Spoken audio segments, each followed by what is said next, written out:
Well, good afternoon everybody, welcome back.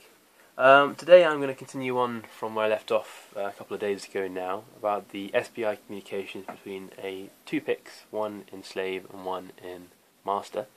Before, as you saw, I managed to make it so you could press a button on the master that corresponds to a certain data packet which gets sent over the SDO line from the master to the slave, decoded, and then the response is the appropriate LED. So I press number 2 lights up on the slave over here. Now on the right hand side I've added the green board of LEDs. That's to display what the data is being sent. Now obviously the slave responds to the master because the slave has been set up to run off the master's output clock. So if I press a button over here, when I'm not holding the master down, nothing will happen. So it's waiting for the master to initiate communication. If I press, for example, 1 on the master, so we now have got a clock line running between the two, and I press, say, button 5 on the slave, you will see that the fifth LED, sorry my hand's in the way, the fifth LED on the slave will light up, saying that's the data being sent. And on the master side, you'll see that the fifth green LED is lighting up.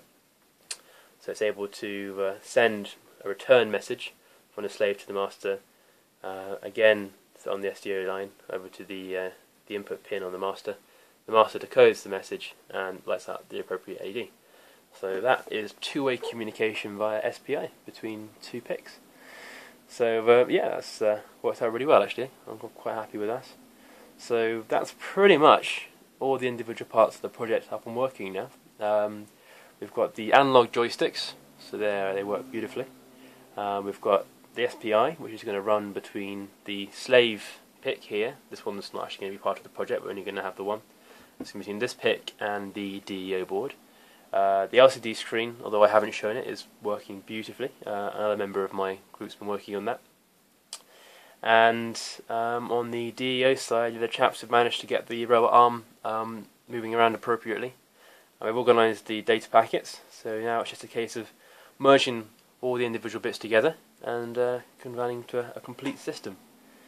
Later on this afternoon I'll probably start working on creating a PCB, so we can combine the joysticks, the SPI and the LCD, and also we're going to have a big momentary switch to control the claw on the robot arm that I'm sure you'll see later on at some point.